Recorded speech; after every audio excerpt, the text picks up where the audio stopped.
Good morning. Welcome to this virtual tour of our parish church of St. Mary's in Plantersville.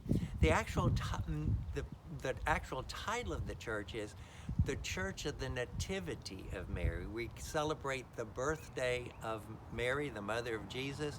We celebrate that on September the 8th because she was immaculately conceived in her mother's womb, St. Anne, on December the 8th. So she was a perfect 9-month baby, and she was born on September the 8th. And so that's the day that we celebrate her birthday. And this church has that title, the Church of the Nativity of Mary, which is over the very front door. We're very proud of our church. It's one of the painted churches, although not in the cluster of churches right outside of Schulenburg. It's still one of the painted churches. Actually, what you'll see on the inside, we think that it was painted by the same artist that painted the church um, in painted the church in Praha.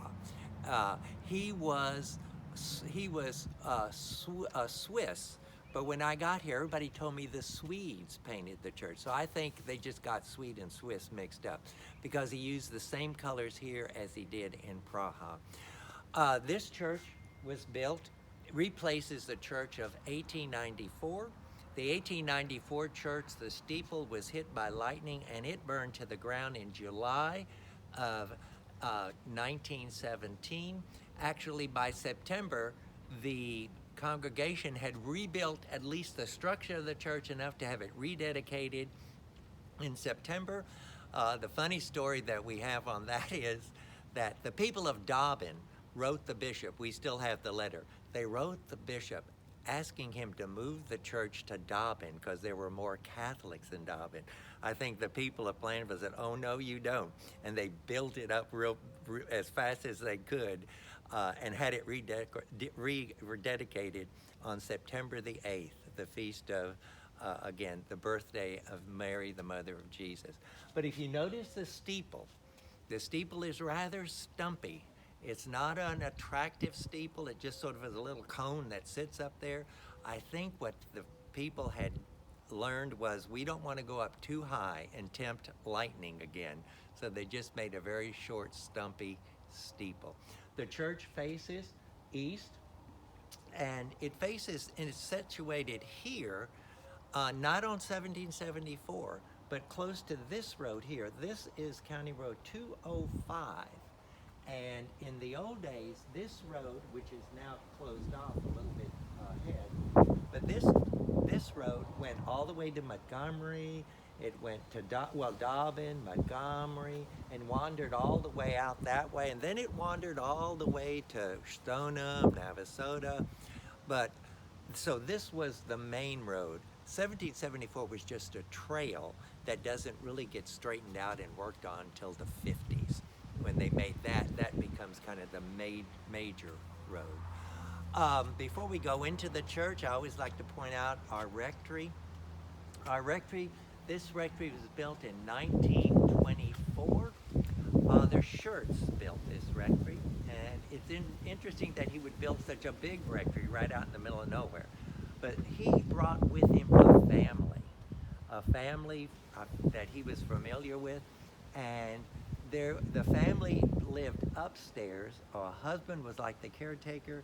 The wife was the cook, housekeeper. There were 3 kids, and I called them the gophers. They kind of went around and did errands. But they lived upstairs, and Father lived downstairs.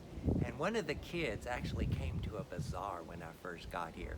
And I asked him, he was now almost 70, I guess 70 something. I asked him, come on in and show me how it was before when y'all lived here. And he walked me through the house as it was in 1924.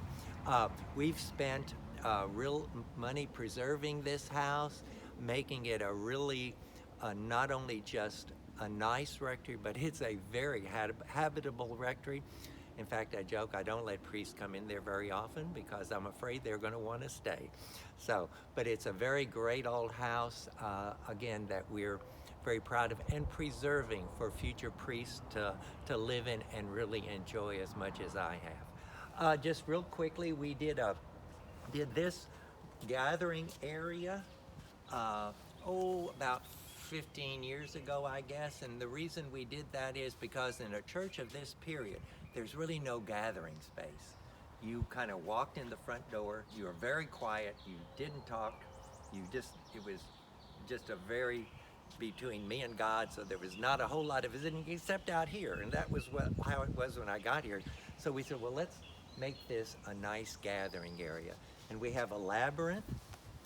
Actually, that was donated when we redid and expanded the church. Mary and Larry Randolph did that, and it has really had a lot of use during this pandemic time, let me tell you. People have come and walked the labyrinth, which is a prayerful.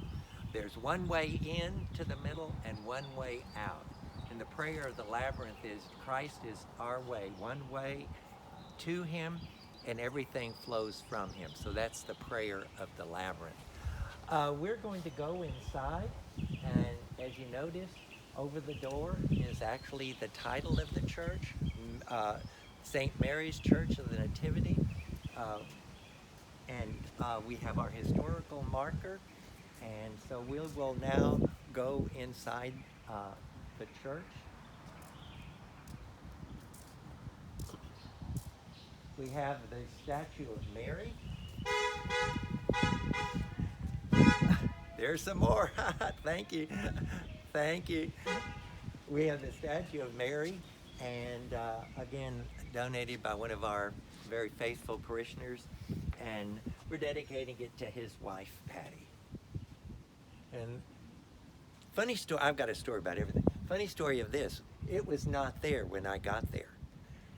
Levita Maddock brought me a picture of her mother and her aunt. Her mother was in her first communion, and that picture is what alerted us what the writing was up there. And when we had that restored, sort of when we were first started the restoration. Okay, now we're going to go in.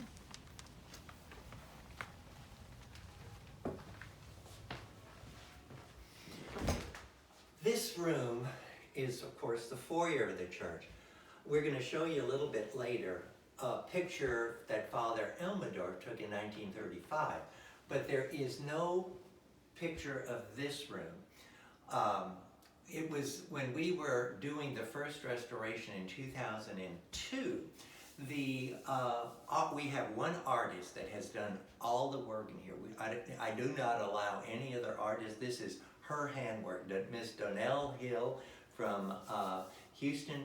This is her masterpiece. Everything here she has done. She's done by hand in the old-fashioned way, nothing sprayed on, all done by hand, all the restoration. But while we were getting this room ready to be painted actually white, the painters were kind of preparing the walls, and right over here they found a little bit of red. And they said there might be something there. So she came in, and with a solvent that she had, she gently took off layers of paint to reveal this. And of course, this sort of says the room was green at one time, but we found this German writing. And I don't know any German, but it's been translated. Come to me, all you who work hard and have a burden, I will give you a rest. And I will always say, you think of these farmers who worked here, and they were all farmers. When they came, they worked 6 days a week, sun up to sundown. They came, and when they saw that on the wall, it really meant something to them. So we scraped that, found that. Then Donnell said, well, there might be something on the other wall. So we went, and she scraped this wall. And here she found, and this is archaic German, Mary, everlasting help, pray for us. This word Hilfe there's something about that word, and there's another word on the other side that says this is sort of archaic German. And then she said, well, let's try this other wall. And so here we found, over the lintel here, is my house is a house of prayer. The church, Anno Domini, the year of the Lord, 1917, Reverend George Appel is the pastor of the rebuilding of the church. Here's the building committee, and we have Wagner's, Polochek's, and Matterns. Over here we have the church committee, which is Metz, Moak, and Wagner. And those families are still here. Interesting aside on that, all this was painted over. And the only thing we can think of that they painted over this German because it's World War II. And you did not want to be known as German. So you would want to kind of eradicate any sense of Germanness. So they probably painted this over so that it wouldn't be identified as a German term. I can sort of say that because I'm Czech Moravian, and my mother used to say during World War II, they never talked Czech in public. So it was a big deal. It was a real big deal. We found this kind of border here under paneling. It was put under paneling. And this border we left just as we found it, And we didn't touch it up or anything. But again, they just got tired of it or decided they wanted a more modern look. So a lot of what you'll see was painted over or it was covered over. We don't buy anything out of a catalog. This is Portuguese Gothic, about 1750s, and it has gotten the best use in the world. Again, we try to really do things not out of a catalog, but to be kind of a unique experience. We're going to move now into the church proper. I always point out this cross. This is our processional cross that is used in every Sunday celebration. Anytime we have a procession at Mass. This cross we know was in the 1894 church. We have a picture of the inside of the 1894 church, and this cross is in there. It's got a little, kind of a little got bent. I'm gonna tell this story real quick. Bill Malik opened the door in the sanctuary and it hit him on the head and it bent. So I always say that was Bill's donation to the cross. So, but again, it's a cross still in use to this day. We don't never think about getting a new processional cross. It's been doing this since 1894. Here is the picture. It was a little postcard actually when I got. Somebody gave it to me. And what I did was blow it up to see the different areas of the church. And that's how I knew that there was a lot hidden in the church. And so we started studying this picture and the different areas, and it's what triggered, let's do a restoration of the church. The altar cloths that you see in this picture we found them. They're in this 1935 photo by Father Elmendorf. They are on the altar now. They only come out at Easter, they come out Christmas, and they come out on our Bazaar Day, which is Sunday of Labor Day. If you notice up in the apse here, there are no little angels there. We're going to show you these, I call them our cutesy little angels. But they're not there in 1935. They don't come in till probably the late 40s, 50s. The Stations of the Cross, we sort of can see what they look like, but you can't really get a good idea of what they look like. I'll show you the stations we have that duplicate them, but people think that the old timers sort of think they look kind of like it. But again, this is the photograph that we worked on when we were restoring the church, and we want to make sure we were very careful to make it a restoration, not a renovation. We've used the same colors, and even sometimes there was a temptation to even change a color because it's like, can you believe they used that color? but we were very true to all the colors because what we thought was we wanted someone in 1935 to be able to walk in and say, yeah, this is the church as it always was, 1935. Just real quickly over here, this little canopy we found in a barn in the back. And we had some barn buildings back there 20 years ago, and this is up in the rafters. We cleaned it up. That's all we did was clean it up. I think Father Klein, the first pastor, he came from Indiana in 1894, probably 93. And he came and he was a woodworker and brought his lathe and stuff with him. And this looks like somebody actually made this. It doesn't look like it was bought out of catalog or anything, but it looks like somebody spent a lot of time making this. And so I always think this is part of Father Klein's legacy. We found it, cleaned it up. Our Infant of Prague was here, but I don't think it's all that old. Probably maybe 40s, 50s. But the Infant of Prague will always identify that there must have been a few Czechs here and when that statue came in. The organ actually is one of the original organs. When it was replaced by a little Hammond organ, one of our parishioners, Betty Lott, she bought it and she restored it, had it in her home, and then she recently redonated it back to the parish. So that is one of the original organs. In the little corner there, you'll notice that's how we had to find out what was here. We had to scrape, and then we had to find out what was there, and then we reproduced it. So it was a painstaking process, but Donnell, Miss Hill did a fantastic job in the restoration. Right over here we have a little memorial to John Paul II. Again, she designed the memorial itself to kind of reflect the church. And we have the hand washing of Jesus, feet washing, Jesus washing the feet of his disciple.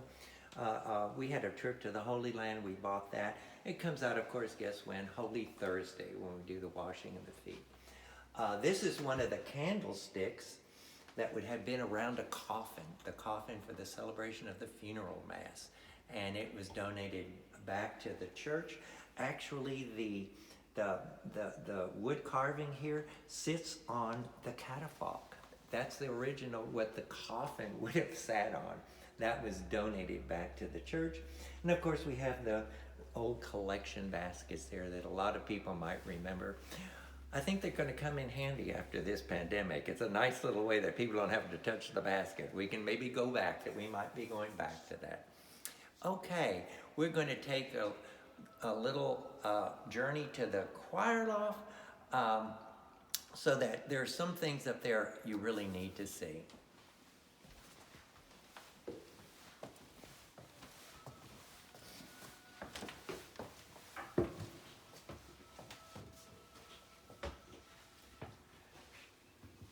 Okay, I'm going to point out what I call our folk art. When we were redoing the church the first time, 2002, 2005, we redid the choir loft because it was rather flimsy. And we were putting up this railing over here. And I said to Bill Malik, I said, I want something, not just these folks there, I want something. And he said, okay, I'll come up with something. So he came up with this, and what he did was, he made these notes for the choir loft, and this is glory to God in the highest. Over here he did holy, holy, holy Lord. And so I always say, and we have a little plaque that we won't, nobody will forget that he did it, because I think about 50 years from now, they will be bringing people showing this as real folk art of the period. Now we're going to go up.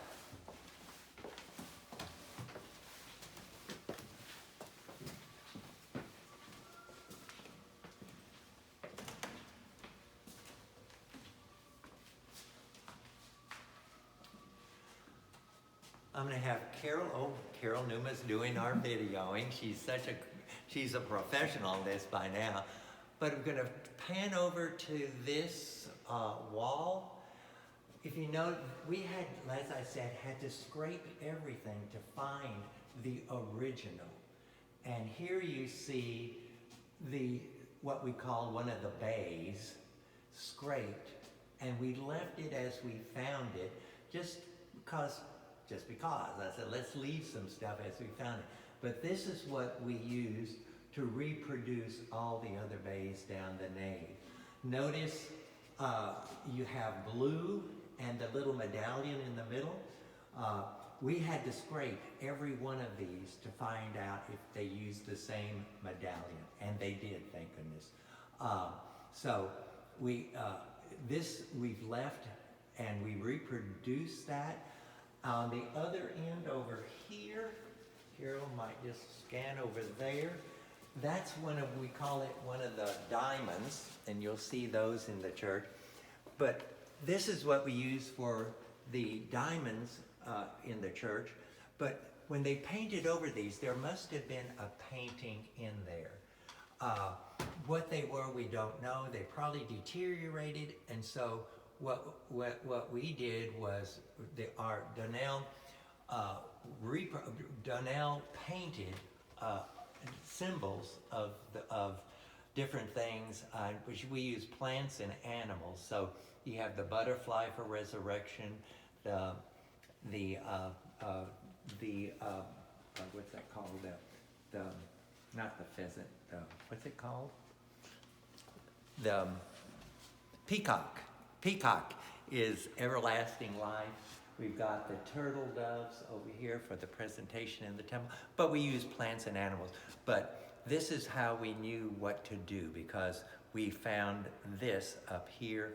And again, it was one of those things, it was just painstaking to really go through and to find what was there. We could see it in the picture. We had to find it to know what the color was. And then we reproduced and were faithful to the coloring. Just real quickly, this organ is a 5-rank Wicks pipe organ. I bought it in 1990 for St. Mary's Church in Hempstead. We merged churches in Hempstead just as I got here in '99. They were going to have to store this organ in a climate controlled, and so they decided to sell it, so we bought it, and it works perfectly here. My joke is that organ's following me around.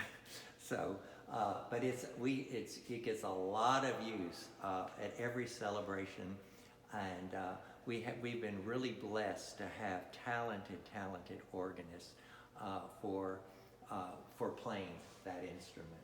We have a very good choir, and we have the regular choir, then we have a contemporary choir, then we have the handbells. So we have a lot of music that's very well done here in all the different areas. Just really quick, I'm going to tell you a story. This we found here, and we found this green. When Donnell scraped the front column, she found out it was gold. And she calls me over and says, "Father, that one in the back is green and this one up front is gold." And I said, "Donnell, you don't think they did gold, green, do you?" And she said, "Father, I bet you they did gold, green, gold, green." I said, "Oh my God." I said, "This place is really gonna look busy." And she said, "Father, we passed busy way back there." So that's been our joke. But you know, this was Victorian area, and Victorians were never afraid of color. And so so color, the more color, and again, they're reproducing probably what they knew in the old country. And you can see the reproduction is good to the color. We found these. And these are very interesting that they did these. These were not painted over. Everything else was painted over, but they left these little things, and they painted this blue, and we found out it was red. Why they did that, nobody knows. But they kind of painted this red. These little things, we don't know, they just sort of are little shadows that they sort of did. So it was very interesting when we tried to try even to understand why the artist did what he did in his concept of painting the church. We're going to call this, I think Carol and I decided we're going to do this as part 1. And so part 2, we're going to take a tour of the interior of the church now. So I hope you tune in for part 2.